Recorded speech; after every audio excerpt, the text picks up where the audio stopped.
ಈ ಕಾರ್ಯಕ್ರಮದಲ್ಲಿ ಪಾಲ್ಗೊಂಡಿರುವ ಮಹಾಜನರೇ, ಮಾತೆಯರೇ, ಪರೀಕ್ಷೆ ಮುಗಿದಿದ್ದು ಮಾಸ್ತರು ಪೇಪರ್ ಚೆಕ್ ಮಾಡ್ತಾ ಇದ್ದರು. ಒಬ್ಬ ವಿದ್ಯಾರ್ಥಿ ಗುರುಗಳ ಹತ್ತಿರ ಬಂದ, ನಮಸ್ಕಾರ ಮಾಡಿ ಕುಳಿತುಕೊಂಡ. ಒಳ್ಳೆಯ ಪ್ರೀತಿ ಗುರುಗಳು, ಪ್ರೀತಿಯ ಶಿಷ್ಯ ಇದ್ದರು. ಯಾಕೆ ಬಂದಿಯೋ ಅಂತ ಕೇಳಿದರು. ನಿಮಗೆ ಭೇಟಿ ಆಗ್ಲಕ್ಕೆ ಬಂದೇನ್ರಿ ಅಂತ ಹೇಳಿದವ. ಪರೀಕ್ಷೆಯಲ್ಲಿ ಪೇಪರ್ ಚೆಕ್ ಮಾಡ್ಲಕ್ಕೆ ಹತ್ತೀನಿ, ಭಾಳ ಮಾರ್ಕ್ಸ್ ಸಾಕತ್ ಹೇಳಕ್ಕೆ ಬಂದಿ ಏನಂತ ಕೇಳಿದರು. ಇಲ್ರಿ ಅಂದವ. ಮತ್ತು ಯಾಕೆ ಬಂದಿ? ನನ್ನ ಫೇಲ್ ಮಾಡ್ರಿ ಅಂತ ಹೇಳಕ್ಕೆ ಬಂದೀನಿ ಅಂದವ. ಮಾಸ್ತರ್ ಅಂದರು, ಎಲ್ಲ ಹುಡುಗರು ವಸೀಲೆ ಹಚ್ಚಿ ಹೆಚ್ಚು ಮಾರ್ಕ್ಸ್ ಹಾಕ್ರಿ ಅಂತ ಹೇಳಿ ವಸೀಲೆ ಹಚ್ತಾರ, ನೀ ಫೇಲ್ ಮಾಡ್ರಿ ಅಂತ ಹೇಳಕ್ಕೆ ಬಂದಿಲ್ಲ, ಏನಿದು ನನಗೆ ಅರ್ಥ ಆಗಲಿಲ್ಲ ಅಂಥೇಳಿ ಮಾಸ್ತರ್ ಕೇಳಿದರು. ನಿನ್ನೆ ರಾತ್ರಿ ನಮ್ಮಪ್ಪ ಮನ್ಯಾಗ ಭಾಳ ಬೇದಾನ್ರಿ, ಅದಕ್ಕೆ ನಾನು ಫೇಲ ಮಾಡ್ರಿ ಅಂತ ಹೇಳಿದವ. ನಿಮ್ಮಪ್ಪ ಏನು ಬೇದಾನತ್ ಮಾಸ್ತರ್ ಕೇಳಿದರು. ನೀನು ಚಲೋ ತಂಗೆ ರ್ಯಾಂಕ್ ಹಚ್ಚಿ ಪಾಸಾದ್ರೆ ಮೆಡಿಕಲ್ಗೆ ಇಂಜಿನಿಯರಿಂಗ್ಗೆ ಕಳಿಸ್ತನೋ, ಫೇಲ್ ಆದ್ರೆ ಮದುವೆ ಮಾಡ್ತಾನಂದ್ರೆ ಅದಕ್ಕೆ ನಾನು ಫೇಲ ಮಾಡ್ರಿ ಅಂತ ಹೇಳಿದವ. ಆವಾಗ ಮಾಸ್ತರ್ ಗಾಬರಿ ಆದರು. ರ್ಯಾಂಕ್ ಹಚ್ಚಿ ಪಾಸ್ ಆಗೋದು, ಮೆಡಿಕಲ್ಗೆ ಹೋಗೋದು ಎಲ್ಲ ಭಾಳ ಚಲೋ, ಫೇಲ್ ಆದರೆ ಏನು ಮಾಡ್ತೀವೋ ಅಂದಾಗ ಮದುವೆ ಆಗ್ತಾನೆ ರೀ ನಮ್ಮಪ್ಪ ಮದುವೆ ಮಾಡ್ತಾನ ಅಂತಂದರು. ನಿಮ್ಮಪ್ಪ ಹೇಳಿದ ಮಾತಿನ ಅರ್ಥ ನೀವು ಸರಿಯಾಗಿ ತಿಳ್ಕೊಂಡಿಲ್ಲ ಅಂದ್ರೆ ಅವರು. ನಮ್ಮಪ್ಪನ ಮಾತಿನ ಅರ್ಥ ಏನು ರೀ ಅಂತ ಹೇಳಿ ಹುಡುಗ ಕೇಳಿದ. ನಿನ್ನ ಮದುವೆ ಮಾಡ್ತಂದನಲ್ಲ, ನಿನ್ನ ಮದುವೆ ಮಾಡೋದು ಹುಡುಗಿ ಜೋಡಿ ಅಲ್ಲ ಮಗನ, ಬಡಗಿ ಜೋಡಿ ಅಂತ ಹೇಳಿದವ. ಅವಾಗ ಹುಡುಗ ಕೇಳ್ತಾನ ಮಾಸ್ತರಿಗೆ, ನಾ ಹುಡುಗಿ ಜೋಡಿ ಮದುವೆ ಮಾಡ್ತಾನೆ ಅಂತ ತಿಳಿದಿದ್ದೀನಿ ರೀ, ಬಡಗಿ ಜೋಡಿ ಆದ್ರೆ ಅಭ್ಯಾಸ ಮಾಡ್ತಾನೋ ಮುಂದೆ ಹೋಗ್ತಾನೋ ಅಂತ ಹೇಳಿದ. ಹಂಗೆ ಹಾವೇರಿ ಭಕ್ತರ ಭಕ್ತಿ ಪರೀಕ್ಷೆಯಲ್ಲಿ ಸದಾಶಿವ ಸ್ವಾಮಿಗಳು 1 ನಂಬರ್ ಹಚ್ಚಿ ಪಾಸ್ ಆಗ್ಯಾರ ಅಂತೇಳಿ ಹೇಳಕ್ಕೆ ಭಾಳ ಸಂತೋಷ ಅನ್ನಿಸ್ತಾ ಇದೆ. ಹಾವೇರಿ ಭಕ್ತರು ಭಾಳ ಶಾಣ್ಯಾರು. ಅಕ್ಕ ಸಾಲಿಗ ಬಂಗಾರ ಪರೀಕ್ಷೆ ಮಾಡ್ತಾನ, ಬಂಗಾರ ಚಲೋ ಐತೋ ಇಲ್ಲೋ ಅನ್ನೋದನ್ನು ಅಕ್ಕ ಸಾಲಿಗ ಹೇಳ್ತಾನ. ಹಾಗೆ ಸ್ವಾಮಿಗಳ ಪರೀಕ್ಷೆಯನ್ನು ಮಾಡುವಂಥ ಶ್ರೇಷ್ಠ ಭಕ್ತರು ಅಂದ್ರೆ ಹಾವೇರಿ ಭಕ್ತರು. ಸದಾಶಿವ ಸ್ವಾಮಿಗಳು ಹಾವೇರಿ ಭಕ್ತರ ಭಕ್ತಿಯ ಪರೀಕ್ಷೆಯಲ್ಲಿ 1 ನಂಬರ್ ಹಚ್ಚಿ ಪಾಸಾಗ್ಯಾರ ಅಂತ ಹೇಳಕ್ಕೆ ಭಾಳ ಹೆಮ್ಮೆ ಅಭಿಮಾನ ಅನ್ನಿಸ್ತಾ ಇದೆ. ಅಚ್ಚಾ ದೋಸ್ತ್ ಅವ್ರ ಅಚ್ಚಿ ಪತ್ನಿ ಕಿಸ್ಮತ್ ವಾಲಂಕೋ ಮಿಲ್ತಾ ಅಂತ ಹೇಳ್ತಾರೆ. ಚಲೋ ದೋಸ್ತು ಸಿಗಬೇಕಾದ್ರೂ ಪುಣ್ಯ ಮಾಡಬೇಕು, ಚಲೋ ಗೆಳೆಯ ಸಿಗಬೇಕಾದ್ರೂ ಪುಣ್ಯ ಮಾಡಬೇಕು, ಚಲೋ ಹೆಂಡತಿ ಸಿಗಬೇಕಾದ್ರೂ ಪುಣ್ಯ ಮಾಡಬೇಕು. ಹಂಗೆ ಸಮಾಜದಲ್ಲಿ ಚಲೋ ಗುರು ಸಿಗಬೇಕಾದ್ರೂ ಪುಣ್ಯ ಮಾಡಬೇಕು. ಸದಾಶಿವ ಸ್ವಾಮಿಗಳು ಅನ್ನುವಂಥ ಶ್ರೇಷ್ಠ ಗುರುಗಳು ನಿಮಗೆ ಸಿಕ್ಕಾರ. ನೀರಾಗ ಮೀನು ಇರಬೇಕು, ನೀರಾಗ ಮೀನು ಇರಬೇಕು, ಊರಾಗ ಸ್ವಾಮಿ ಇರಬೇಕು, ಆ ಊರು ಭಾಳ ಚಲೋ ಇರ್ತಾ ಇದೆ. ಸದಾಶಿವ ಸ್ವಾಮಿಗಳು ನೀರಿನಲ್ಲಿ ಮೀನು ಇದ್ದು ನೀರು ಶುದ್ಧವಾದಂತೆ, ನೀರು ಸ್ವಚ್ಛ ಆದಂತೆ ಸಮಾಜವೆಂಬ ನೀರಿನಲ್ಲಿ ಸದಾಶಿವ ಸ್ವಾಮಿಗಳು ಮೀನಿನಂತೆ ಕೆಲಸ ಮಾಡಿ ಸಮಾಜವನ್ನು ಶುದ್ಧ ಮಾಡಿದ್ದಾರೆ ಅಂತ ಹೇಳಕ್ಕೆ ಭಾಳ ಈ ಕೂಡಿರುವಂಥ ಜನಾನ ಸಾಕ್ಷಿಯ ತಳಿ ಅನ್ನಿಸ್ತಾ ಇದೆ. ಪುಣ್ಯಾತ್ಮರೇ, ಒಳ್ಳೆಯ ಗುರುಗಳು ಸಿಗುವುದು ಸಮಾಜದ ಪುಣ್ಯ. ಹಾಗೆ ಒಳ್ಳೆಯ ಗುರುಗಳು ಸಿಕ್ಕಾರ. ಆ ಕಾರಣಕ್ಕೆ ಇಷ್ಟೆಲ್ಲ ಸಂಭ್ರಮದಿಂದ ಎಲ್ಲ ಕಾರ್ಯಕ್ರಮಗಳು ನಡೆದಾವ. ಕಾಡು ಪ್ರಾಣಿಗಳು ಕಾಡಿನಲ್ಲಿರುತ್ತವೆ, ಕಾಡುವ ಪ್ರಾಣಿಗಳು ಎಲ್ಲ ಕಡೆಗೂ ಇರುತ್ತವೆ. ಕಾಡು ಪ್ರಾಣಿಗಳು ಕಾಡಿನಲ್ಲಿರುತ್ತವೆ, ಕಾಡುವ ಪ್ರಾಣಿಗಳು ಎಲ್ಲ ಕಡೆಗೂ ಇರುತ್ತವೆ. ಮಾನವರು ಕಾಡುವ ಪ್ರಾಣಿಗಳು ಆಗಲಾರದ ಪ್ರೀತಿಯನ್ನು ಮಾಡುವಂಥ ಶ್ರೇಷ್ಠ ಮಾನವರಾಗಬೇಕನ್ನುವಂಥ ಕಳಕಳಿಯನ್ನು ಹೊಂದಿರುವಂಥ ಸದಾಶಿವ ಸ್ವಾಮಿಗಳು ಈ ಭಾಗದಲ್ಲಿ ಬಹಳ ಅದ್ಭುತವಾದಂಥ ಕೆಲಸವನ್ನು ಮಾಡಿದ್ದಾರೆ. ಕೂಡಿರುವಂಥ ಜನ ಅದಕ್ಕೆ ಸಾಕ್ಷಿಯಾಗಿ ನಿಂತ್ಕೊಂಡಿದ್ದಾರೆ. ಜಗದ್ಗುರು ಫಕೀರೇಶನ ಆಶೀರ್ವಾದ ಅವರಿಗೆ ನಿರಂತರವಾಗಿರಲಿ. ಅವರ ತಂದೆಯ ಹೆಸರು ಫಕೀರ್ ಸ್ವಾಮಿ, ಅವ್ರ ತಂದೆಯ ಹೆಸರು ಫಕೀರ್ ಸ್ವಾಮಿ. ನಮ್ಮ ದುಂದೂರು ಮಠಕ್ಕೆ ನಡೆದುಕೊಂಡು ಈ ಶ್ರೇಷ್ಠ ಪುತ್ರ ರತ್ನವನ್ನು ಪಡೆದಾರ ಪುಣ್ಯಾತ್ಮರವರು. ಫಕೀರೇಶನ ಆಶೀರ್ವಾದದಿಂದ ಇಷ್ಟು ಸಮಾಜದಲ್ಲಿ ಅದ್ಭುತವಾದಂಥ ಕೆಲಸವನ್ನು ಮಾಡುವಂಥ ಸಾಮರ್ಥ್ಯವನ್ನು ಹೊಂದಿದ್ದಾರೆ. ನಾವು ಬಹಳ ಸಂತೋಷ ಆಗಿದೆ. ಅವರಿಗೆ ಇನ್ನೂ ಹೆಚ್ಚಿನ ಶಕ್ತಿ ಜಗದ್ಗುರು ಫಕೀರೇಶ ಹಾಗೂ ಶಿವಬಸವ ಸ್ವಾಮಿಗಳು, ಶಿವಲಿಂಗ ಸ್ವಾಮಿಗಳು ಕೊಟ್ಟು ಕರುಣಿಸಲಿ. ನೂರಾರು ವರ್ಷ ಬಾಳಿ ಬದುಕಿ ಸಮಾಜವನ್ನು ಸುರಕ್ಷಿತವಾಗಿರುವಂಥ ರೀತಿಯಲ್ಲಿ ಕಾರ್ಯಗಳನ್ನು ಮಾಡಲಿ ಹೇಳಿ ಹಾರೈಸಿ ನಮ್ಮ ಒಂದೆರಡು ಮಾತುಗಳನ್ನು ಮುಗಿಸ್ತಾ ಇದ್ದೇವೆ. ಬಂಧುಗಳೇ, ಹಾವೇರಿ ಹುಕ್ಕೇರಿ ಮಠದಲ್ಲಿ ಇದೊಂದು ಅಪೂರ್ವವಾದಂತಹ ಕಾರ್ಯಕ್ರಮ. ಅನೇಕ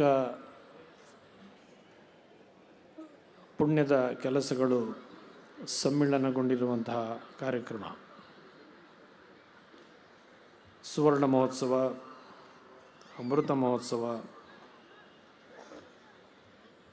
ಗುರುವಂದನೆ, ವಚನ ವಂದನ, ಹೀಗೆ ಸುಮಾರು 13 ಕಾರ್ಯಕ್ರಮಗಳಲ್ಲೂ ಸಂಯೋಜನೆಗೊಂಡಿರುವಂತಹದ್ದು ಹಾವೇರಿ ಉಕ್ಕಮಠದ ಜಾತ್ರಾ ಮಹೋತ್ಸವದ ಒಂದು ವಿಶೇಷತೆ. ಇಲ್ಲಿ ಯದುವೀರವರು, ಮುಂಡ್ರಿಗಿ ಶ್ರೀಗಳು, ಕೊಪ್ಪಳ ಶ್ರೀಗಳು, ಹಾರನಹಳ್ಳಿ ಕೋಡಿಮಠದ ಶ್ರೀಗಳೆಲ್ಲ ತುಂಬ ಮೌಲಿಕವಾದಂತಹ ಅವರ ಅನಿಸಿಕೆಗಳನ್ನು ನಮ್ಮ ಜೊತೆ ಹಂಚಿಕೊಂಡಿದ್ದಾರೆ. ನಾವು ಈ ಕಾರ್ಯಕ್ರಮದಲ್ಲಿ ನಾಳೆ ಭಾಗವಹಿಸಬೇಕಾಗಿತ್ತು. ಮನುಷ್ಯ ಸ್ವಭಾವತಃ ಸುಖವಾಗಿರಬೇಕು ಅಂತ ಬಯಸ್ತಕ್ಕಂಥವನು. ಯಾವ ಮನುಷ್ಯನೂ ತನ್ನ ಜೀವನದಲ್ಲಿ ಯಾವುದೇ ಕಷ್ಟಗಳು ಬರಬಾರ್ದು ಅಂತಕ್ಕಂಥದ್ದನ್ನು ನಿರೀಕ್ಷೆ ಮಾಡ್ತಕ್ಕಂಥವನು. ಆದರೆ ಕಷ್ಟ, ಸುಖ, ದುಃಖ, ಸಂತೋಷ ಇವೆಲ್ಲವೂ ಜೀವನ ಪ್ರತಿಯೊಬ್ಬ ಮನುಷ್ಯನ ವೈಭಾಜ್ಯವಾದಂಥ ಸಂಗತಿಗಳು. ಯಾವ ಮನುಷ್ಯನೂ ಕೂಡ ಇಡೀ ಜೀವಿತಾವಧಿಯಲ್ಲಿ ದುಃಖಿಯಾಗಿಯೂ ಇರೋಕ್ಕೆ ಸಾಧ್ಯ ಇಲ್ಲ, ಸುಖಿಯಾಗಿಯೂ ಇರಲಿಕ್ಕೆ ಸಾಧ್ಯ ಇಲ್ಲ. ಯಾವಾತ ಎರಡನ್ನೂ ಕೂಡ ಸಮಾನವಾಗಿ ಸ್ವೀಕರಿಸುವಂತಹ ಭಾವನೆಯನ್ನು ಬೆಳೆಸ್ಕೊಳ್ತಾನೆ ಆತ ಸದಾ ಸುಖಿಯಾಗಿರಲಿಕ್ಕೆ ಸಾಧ್ಯ ಆಗುತ್ತೆ ಅಂತಕ್ಕಂಥದ್ದು ನಮ್ಮ ಭಾರತೀಯ ಸಂಸ್ಕೃತಿ ಜಗತ್ತಿಗೆ ಕೊಟ್ಟಿರುವಂಥ ಅಪರೂಪವಾದಂಥ ಕಾಣಿಕೆ. ಸಮಶೀತೋಷ್ಣ ಸುಖ ದುಃಖೇಶು ತಥಾ ಮಾನಂಪಮನಂಥ ಭಗವದ್ಗೀತೆಯಲ್ಲಿ ಬರುವಂಥ ಮಾತು, ಸುಖ ಬರಲಿ ದುಃಖ ಬರಲಿ, ಯಾರು ಅದನ್ನು ಸಂತೋಷದಿಂದ ಸ್ವೀಕರಿಸ್ತಾರೆ ಆ ಮನುಷ್ಯ ಸುಖಿಯಾಗಿ ಇರಲಿಕ್ಕೆ ಸಾಧ್ಯ ಆಗುತ್ತೆ.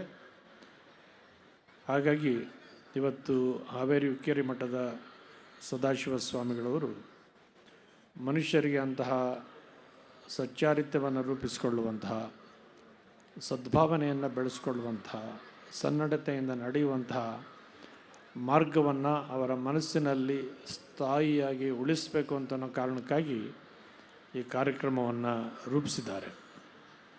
ಈ ಮಠದ ಶಿವಬಸವ ಮಹಾಸ್ವಾಮಿಗಳವರು ಒಬ್ಬ ದೊಡ್ಡ ತಪಸ್ವಿಗಳು.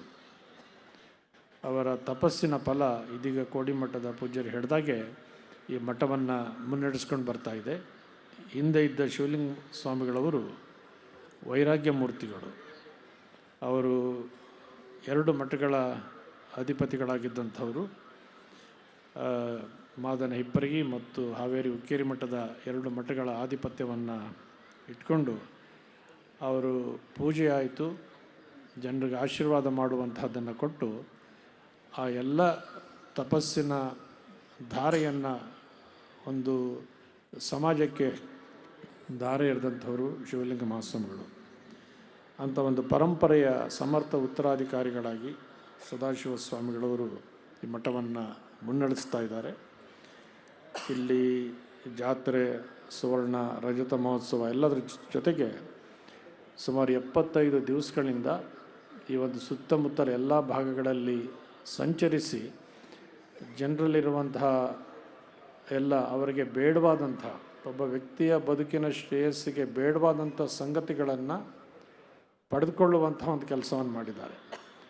ಅವರು ಈ ಕಾರ್ಯಕ್ರಮಕ್ಕೆ ದೇಣಿಗೆ ಕಾಣಿಗೆ ಮಾತ್ರ ಕೇಳಿಲ್ಲ, ನಿಮಗೆ ಬೇಡವಾದಂಥದ್ದನ್ನು ಬಿಟ್ಟು ನಿಮ್ಮ ಬದುಕನ್ನು ರೂಪಿಸಿಕೊಳ್ಳಬೇಕು ಅಂತನ್ನುವ ಸದ್ಭಾವನೆಯನ್ನು ಇಡೀ ಒಂದು ಸಂಚಲನವನ್ನು ಮೂಡಿಸಿರ್ತಕ್ಕಂತಹದ್ದು ವಿಶೇಷವಾದಂತಹದ್ದು. ಮನುಷ್ಯನಿಗೆ ಆತನಿಗೆ ಏನೇ ವೈಭವ ಇದ್ದರೂ ಕೂಡ ಒಂದು ಆಧ್ಯಾತ್ಮಿಕ ಚಿಂತನೆ, ಧರ್ಮ ಮಾರ್ಗದ ನಡೆ, ತನ್ನ ಆತ್ಮವಿಶ್ಲೇಷಣೆ ಬಹಳ ಮುಖ್ಯವಾದಂತಹದ್ದು. ಒಂದು ಸಣ್ಣ ಪ್ರಸಂಗ ಹೇಳುವಂಥದ್ದು ಏನಂದರೆ, ಒಬ್ಬ ದೋಣಿಯನ್ನು ದಾಟಲಿಕ್ಕೆ ಒಬ್ಬ ಯಾತ್ರಿಕ ಬರ್ತಾನೆ. ಅವನು ದೊಡ್ಡ ವಿದ್ವಾಂಸನಾಗಿರ್ತಾನೆ. ಅವನು ದೋಣಿಯಲ್ಲಿ ಕುಳಿತು ನಾವಿಕ ದೋಣಿಯನ್ನು ಪ್ರಾರಂಭ ಮಾಡ್ತಾನೆ. ಆ ವಿದ್ವಾಂಸ ಕೇಳ್ತಾನೆ, ಅವನಿಗೆ ಆತ್ಮೀಯವಾಗಿ ನಾವಿಕನ ಜೊತೆ ಸಮಯ ಕಳಿಬೇಕಲ್ಲ, ಅದಕ್ಕೋಸ್ಕರ ಅವನಿಗೆ ಒಂದೊಂದೇ ಪ್ರಶ್ನೆ ಕೇಳ್ತಾ ಇದ್ದಾನೆ. ಏನಪ್ಪ, ಏನು ಓದಿದೆಯಾ, ಏನೇನು ಕಲ್ತಿದೆಯಾ ಅಂತ ಕುತೂಹಲಕ್ಕೆ ಕೇಳ್ತಾ ಹೋಗ್ತಾನೆ. ನಿನಗೆ ವಿಜ್ಞಾನದ ವಿಷಯ ಏನಾದ್ರು ಗೊತ್ತಿದೆಯಾ ಅಂತ ಕೇಳ್ತಾನೆ. ಇಲ್ಲ ಅಂತ ಕತ್ತಾಡಿಸ್ತಾನೆ. ಅವನು ದೋಣಿ ನಡೆಸ್ತಾನೆ ಇರ್ತಾನೆ. ಗಣಿತದ ವಿಷಯ ಏನಾದ್ರು ಗೊತ್ತಿದೆಯಾ ಅಂತ ಹೇಳ್ತಾನೆ. ಇಲ್ಲ ಅಂತಾನೆ, ದೋಣಿ ನಡೆಸ್ತಾನೆ ಇರ್ತಾನೆ. ಹೀಗೆ ತತ್ವಶಾಸ್ತ್ರ ಗೊತ್ತಾ ಅಂತಾನೆ, ಇಲ್ಲ ಅಂತಾನೆ, ದೋಣಿ ನಡೆಸ್ತಾನೆ ಇರ್ತಾನೆ. ಎಲ್ಲ ದೋಣಿ ನಡೆಸ್ತಾನೆ ಹೋಗ್ತಾನೆ. ದೋಣಿ ಹೊಳೆಯ ಮಧ್ಯಕ್ಕೆ ಹೋಗಿರುತ್ತೆ. ಆವಾಗ ದೋಣಿ ಅಲಗಲಿಕ್ಕೆ ಶುರುವಾಗುತ್ತೆ. ಆವಾಗ ಪಂಡಿತರು ಕೇಳ್ತಾರೆ, ಏನಪ್ಪ ದೋಣಿ ಅಣಗ್ತಾ ಇದೆಯಲ್ಲ, ಏನು ಯೋಚನೆ ಮಾಡಿಬಿಡಿ ಅಂತ ಹೇಳ್ತಾನೆ. ಅದು ಬಿರುಗಾಳಿ ಬಂದು ಅಲೆಗಳು ಎದ್ದು ಎದ್ದು ಎದ್ದು ದೋಣಿ ಬಹಳವಾಗಿ ಅಲಗಲಿಕ್ಕೆ ಶುರು ಮಾಡುತ್ತೆ. ಆವಾಗ ಅವನೇನಪ್ಪ ಹಿಂಗಾಯ್ತು ಅಂತ. ಆವಾಗ ನಾವಿಕ ಅವ್ರಿಗೊಂದು ಪ್ರಶ್ನೆ ಕೇಳ್ತಾನೆ. ನೀವು ಇಷ್ಟೆಲ್ಲ ಕೇಳಿದ್ರಿ, ನನಗೆ ಯಾವುದೂ ಗೊತ್ತಿಲ್ಲ, ನಾನು ನಿಮ್ಗೊಂದು ಪ್ರಶ್ನೆ ಕೇಳ್ತೀನಿ, ಗೊತ್ತಾ ಅಂತ ಕೇಳಿ. ಏನು ಅಂತಾರೆ. ನಿಮ್ಗೆ ಈಜು ಬರುತ್ತಾ ಅಂತ ಕೇಳ್ತಾನೆ. ಅವ್ನು ಈಜು ಬರಲ್ಲಲ್ಲಪ್ಪ ಅಂತಾನೆ. ನೀವು ಈಜು ಬರಲಿಲ್ಲ ಅಂದರೆ ನೀವು ಇಲ್ಲೇ ಮುಳುಗ್ತೀರಿ, ನಾ ಈಜು ಬರುತ್ತೆ, ಇನ್ನೇನು ದೋಣಿ ಯಾವಾಗಲಾರು ಮುಳುಗ್ಬೋದು, ನಾ ಈಜು ಬರುತ್ತೆ, ದೋಣಿ ನದಿ ದಾಟ್ತೀನಿ ಅಂತ. ಹಾಗೆ ಮನುಷ್ಯನಿಗೆ ಜೀವನದಲ್ಲಿ ಆಸ್ತಿ ಇರ್ಬೋದು, ಸಂಪತ್ತಿರ್ಬೋದು, ಶ್ರೀಮಂತಿಕೆ ಇರ್ಬೋದು, ವೈಭವ ಇರೋದು ಯಾವುದೂ ಮನುಷ್ಯನನ್ನು ಕಾಪಾಡ್ತಕ್ಕಂಥದ್ದಲ್ಲ. ಆತ್ಮನಿರೀಕ್ಷಣೆ, ಭಗವಂತನಿಗೆ ಸಮರ್ಪಣೆ, ತನ್ನ ತಾನು ಅರಿತುಕೊಂಡು ಸದ್ಭಾವನೆಯಿಂದ ನಡೀತಕ್ಕಂತಹದ್ದು ಮಾತ್ರ ಮನುಷ್ಯನನ್ನು ಸದಾಕಾಲ ಕೈ ಹಿಡಿದು ನಡೆಸುವಂತಹದ್ದು. ಅಂತಹ ಸದಾಕಾಲ ಕೈ ಹಿಡಿದು ನಡೆಸುವಂತಹ ಸದ್ಭಾವನೆಯನ್ನು ಸದಾಶಿವ ಸ್ವಾಮಿಗಳವರು ಈ ಸುತ್ತಮುತ್ತಲ ಗ್ರಾಮದಲ್ಲಿ ಬಳಸಿರ್ತಕ್ಕಂಥದ್ದನ್ನು ನೀವೆಲ್ಲ ಅನುಭವಿಸಿದ್ದೀರಿ. ಫಕೀರೇಶ್ವರ ಪೂಜ್ಯರು ಹೇಳಿದಾಗೆ ಅವರು ನಿಮಗೆಲ್ಲ ಒಳ್ಳೆಯ ಗುರುಗಳು ಸಿಕ್ಕಿದ್ದಾರೆ ಅಂತ ಹೇಳಿದ್ರು. ಅದಕ್ಕೆ ಇನ್ನೊಂದು ಮಾತು ಸೇರೋದು ಅಂತಂದರೆ, ಸದಾಶಿವ ಸ್ವಾಮಿಗಳಿಗೆ ಅಂಥ ಶಿಷ್ಯರು ಕೂಡ ಸಿಕ್ಕಿದ್ದಾರೆ ಅಂತಕ್ಕಂತಹದ್ದು ಬಹಳ ಮುಖ್ಯವಾಗಿ ಗಮನಿಸಬೇಕಾದಂಥದ್ದು. ಗುರು ಶಿಷ್ಯರ ಬಾಂಧವ್ಯ ಆತ್ಮೀಯವಾಗಿದ್ದರೆ, ಅನ್ಯೋನ್ಯವಾಗಿದ್ದರೆ ಏನು ಮಹತ್ವವಾದದ್ದನ್ನು ಸಾಧಿಸಬಹುದು ಅಂತ ಅನ್ನೋದಕ್ಕೆ ಈ ದಿವಸದ ಜಾತ್ರಾ ಮಹೋತ್ಸವ ವಿವಿಧ ಎಲ್ಲ ಕಾರ್ಯಕ್ರಮಕ್ಕೂ ಕೂಡ ಅರ್ಥಪೂರ್ಣವಾಗಿ ಜರುಗ್ತಾ ಇದೆ. ನಾಳೆ ಶ್ರೀಗಳ ಬೆಳ್ಳಿಯ ತುಲಾಭಾರ ಕೂಡ ಇಲ್ಲಿ ನಡೀತಾ ಇದೆ. ಅಲ್ಲಿ ಬಂದಂಥ ಇಡೀ ಸಂಪತ್ತನ್ನು ಅವರು ಈ ಒಂದು ಕ್ಷೇತ್ರದ ಅಭಿವೃದ್ಧಿಗೆ, ಪ್ರಸಾದ ನಿಲಯಕ್ಕೆ ವಿನಿಯೋಗಿಸಿ ಆ ಮೂಲಕವಾಗಿ ನಿರಂತರವಾಗಿ ಪ್ರಸಾದ ಕಾಯಕ ನಡೀಲಿಕ್ಕೆ ಅವಕಾಶವನ್ನು ಕಲ್ಪಿಸ್ತಾ ಇದ್ದಾರೆ. ಅಂತಹ ಒಂದು ಕಾರ್ಯಕ್ರಮದಲ್ಲಿ ಭಾಗವಹಿಸಿದ್ದು ಸಂತೋಷ ಆಗಿದೆ.